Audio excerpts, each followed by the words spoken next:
बिस्मिल्लाहिर्रहमानिर्रहीम। अस्सलाम वालेकुम। इसराइल के फॉरेन मिनिस्टर जो अब तक की सबसे अहम पोस्ट संभाले हुए हैं जब से ख़ास तौर पर ये जंग छिड़ी है, इली कॉन, इन्होंने ओपनली ऐलान किया है।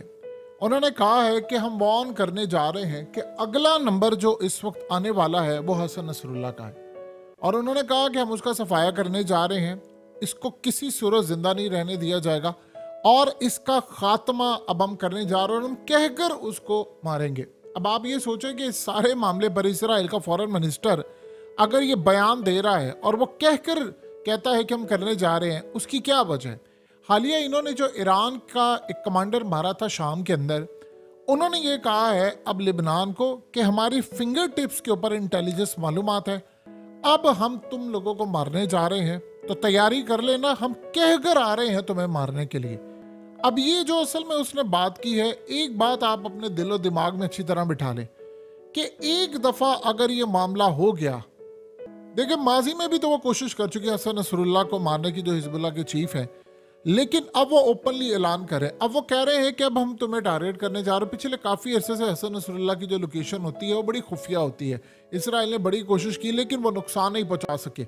अगर कासिम सुलेमानी के बाद इस वक्त कोई शख्सियत है जो तमाम चीज़ों को देख रही है, वो हसन नसरुल्लाह है।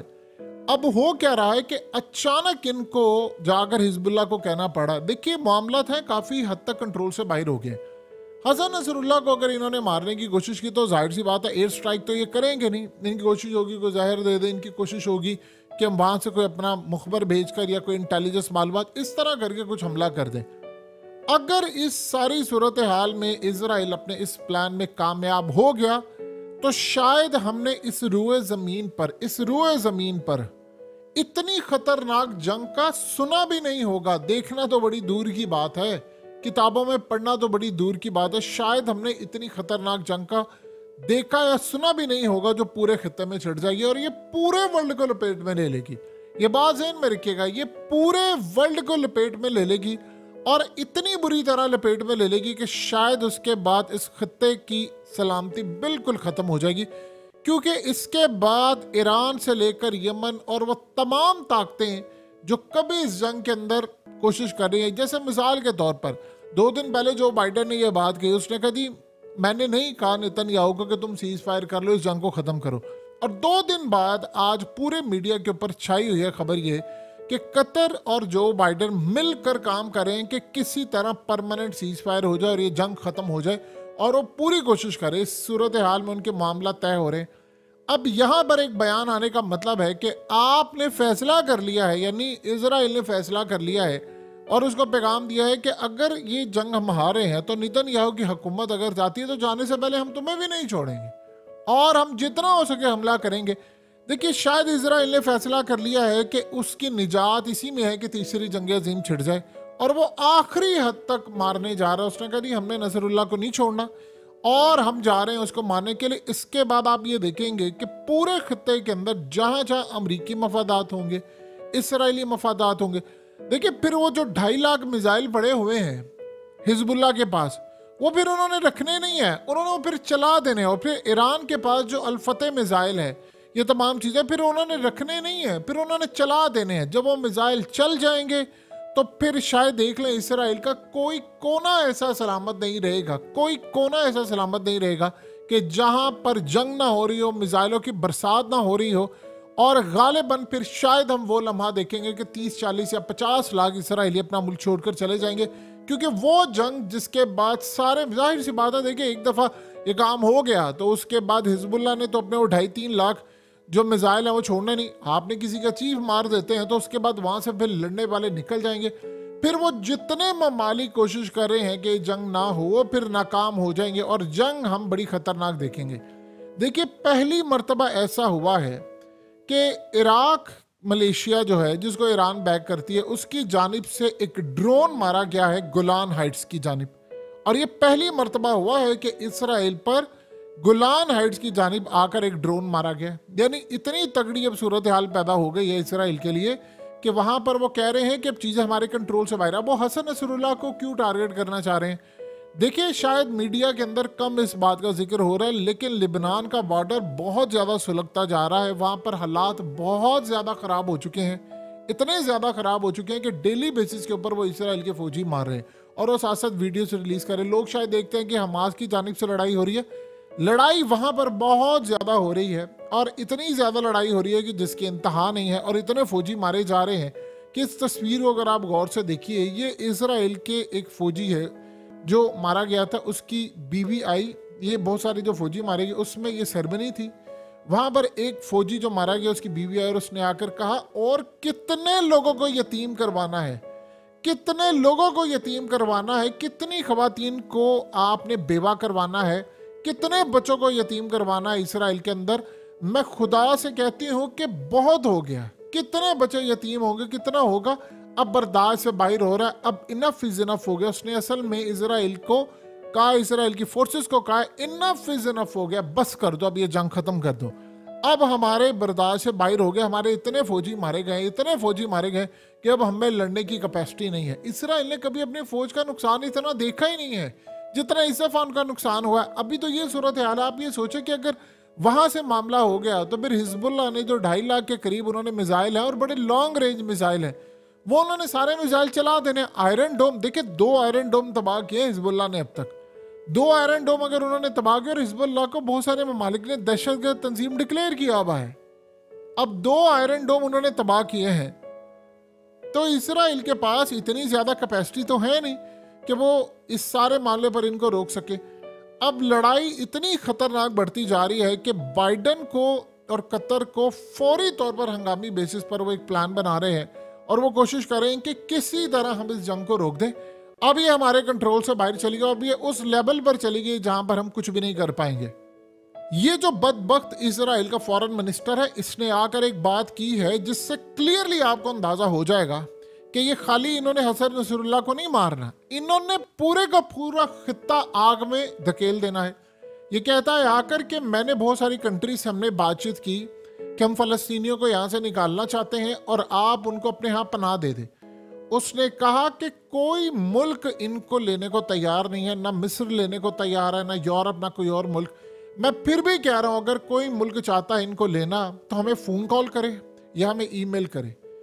अब आप सोचे ज़रा कि अगर ये बंदा ओपनली उठकर ये बात कह रहा है तो अब भी किसी को शक है कि इन्होंने पूरे का पूरा फ़लस्तीन खाना है, इन्होंने पूरे का पूरा फ़लस्तीन हड़पना है। देखिए, पाकिस्तान और बाकी ममालिक में शायद इस बात की इतनी अहमियत नहीं है, यूरोप और पूरी दुनिया में बड़ी अहमियत है कि आप किसी को किसी मुल्क से निकाल रहे हैं। अमेरिका की बैक के ऊपर खड़े होकर आपने ये काम किया और वो ओपनली ये बात कह रहे हैं इसराइल का फॉरेन मिनिस्टर कि हम यहाँ से फ़लस्तीनियों को निकालना चाह रहे हैं, कोई लेने को इनको तैयार नहीं है। यानी आप सोचें कि इस लेवल पर मामला इनके ख़राब हो चुके हैं और वो ओपनली कह रहे हैं कि हमने इनको छोड़ना नहीं, हमने इनको रहना ही नहीं देना, ये इलाका ही हमारा। तो आप बताइए फिर ये खित्ते के अंदर जंग छिड़ेगी या नहीं छिड़ेगी? जाहिर सी बात है ये जंग छिड़ेगी।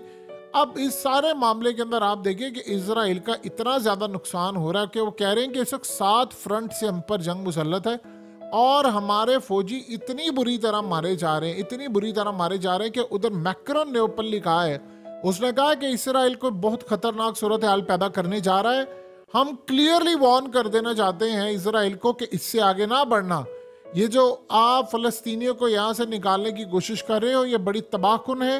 अगर आपने ये काम किया तो पूरा खित्ता इस वक्त लरज़ उठेगा। आप ये देखें कि जब इजराइल के फौजी यहाँ वो डिमांड कर रहे हैं या घर वाले हैं कि जाकर कैदियों को लेकर आए, तो वो कह रहे हैं कि असल में हमें अंदाज़ा नहीं है कि पता नहीं किस जगह पर किस सुरंग के अंदर इन्होंने कैदियों को रखा हुआ है। वो कह रहे हैं जी हमारा ख्याल है कि सेंट्रल गजा के अंदर रखा हुआ है, जहाँ पर भी रखे वो अपनी अवाम को कहानियाँ बता रहे हैं कि ये हो गया वो हो गया। वो कह रहे हैं कि आप ये बताएं कि लेकर कब आ रहे हैं, हमें ये कहानियाँ ना सुनाएं।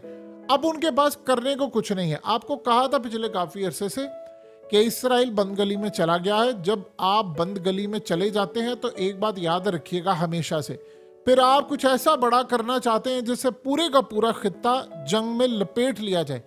देखिए इस वक्त क्या है कि सारी दुनिया एक ही बात देख रही है, सारा वर्ल्ड एक चीज़ पर फोकस कर रहा है और वो चीज़ क्या है, वो ये है कि इसराइल अब ये जंग हार चुका है, ये सारी दुनिया को पता है, वो जीत नहीं रहा। तो उसने कुछ ना कुछ तो करना है कि जंग जो है वो बड़े लेवल पर चली जाए, उसमें सारी दुनिया कूदे और मेरी जान छूट जाए। और वो क्या है, वो प्लान कर रहा है कि बड़े बड़े लीडरान को मारने की। पहले उसने कहा कि इस्माइल हानिया को उसने मारना है, उसे कहा जी हमास के लीडरान को मारना है। अब वो कह रहे हैं कि नहीं, हमने अब मेन काम ये करना है कि ईरान को भड़काएं, क्योंकि असल में वो चाह क्या रहा है, वो चाह ये रहा है कि हम हसन नसरुल्लाह को अगर मार देंगे तो उसके बाद ईरान जंग छेड़ देगा और फिर अमेरिका और बाकी जो ताकतें उनको जंग में कूदना पड़ेगा। अभी तो मामला ये है कि उन्होंने अमेरिका को कहा कि आप यमन की जंग में आए। अमेरिका ने, आप देख लें कि इतना रोज वो धमकी देता है अमेरिका, हम आज ये कर देंगे, हम फलाना कर देंगे, हम अपने बहरी बेड़े लेकर आ गए, हम डिस्ट्रॉयर लेकर आ गए, लेकिन वो अभी तक हमला नहीं कर पा रहा। तो इसराइल को इस बात का शदीद गुस्सा है कि कोई मुल्क उठकर ना तो हमला करने को तैयार है, अमेरिका ने भी यहाँ पर अपनी फोर्सेस भी बुला लिया लेकिन कोई मदद करने को तैयार नहीं। तो रास्ता क्या बचता है? रास्ता फिर वो कहते हैं एक ही बचता है।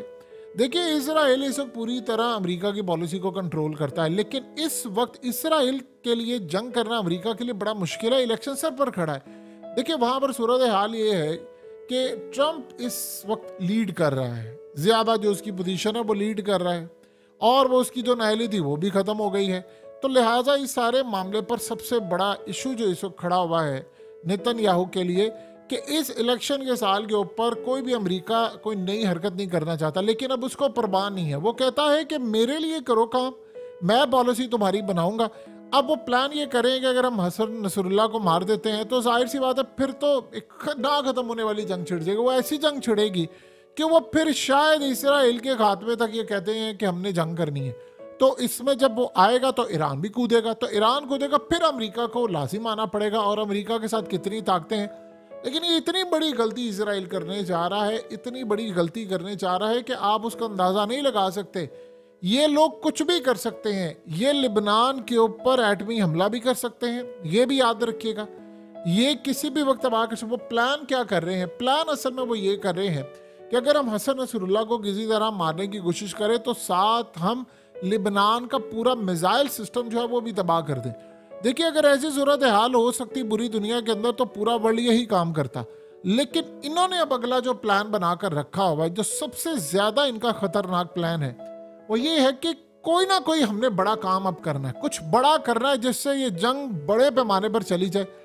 आप याद रखिएगा, जब आपने कोई काम करना होता है तो आप बता कर नहीं करते, आप करके करते हैं। लेकिन जो ईरान के कमांडर को शाम के अंदर इन्होंने मारा है, उसके बाद मामला काफ़ी हद तक ख़राब है। अब वो धमकी दे रहे हैं, वो असल में प्लान ये कर रहे हैं कि इसके बाद हमने अब लिबनान को नहीं छोड़ना, तो फिर हम इनडायरेक्टली ईरान को टारगेट करेंगे, और ईरान को फिर आना पड़ेगा तो अमेरिका को फिर लाजमी जंग में कूदना पड़ेगा, फिर वो इलेक्शन वाला मामला जो होगा वो पीछे चला जाएगा।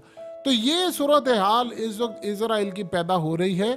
इसराइल ने पूरी कोशिश कर ली है कि दो रास्ते उसके पास बचे हैं, या तो हम कोई न्यूक्लियर हमला कर दें, या फिर हम इनको यहाँ से फारिग करने के लिए कोई तीसरा और आखिरी काम कर दें, और शायद वो हसन नसरुल्लाह वाला काम करने जा रहे हैं। लेकिन सवाल ये पैदा होता है कि मुखबिर कौन बनेगा, अंदर की खबर क्या, वहां तक वो पहुंच चुके हैं?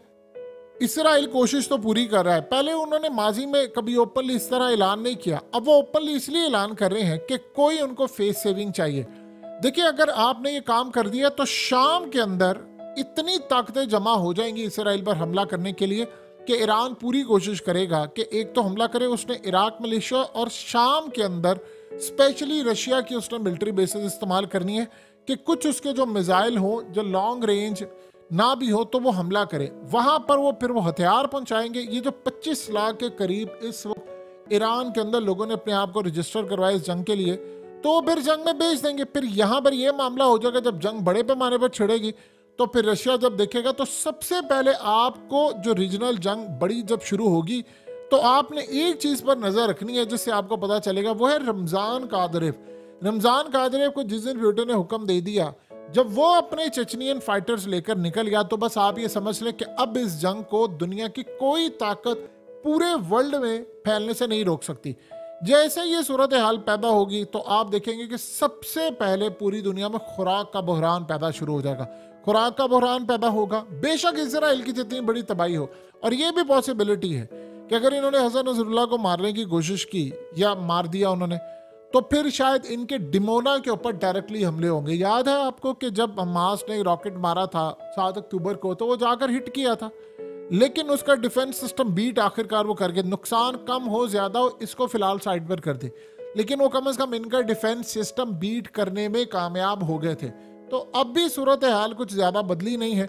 अब ये जब मामला होगा तो तेल की कीमतें आसमान पर चली जाएंगी, खुराक का बहरान पैदा होगा और नाना करते हुए भी एक एक करके बाकी सारे ममालिक भी इस जंग में आहिस्ता आहिस्ता कूद पड़ेंगे, जो बड़ी ही तबाहकुन सूरत हाल पैदा कर देगी।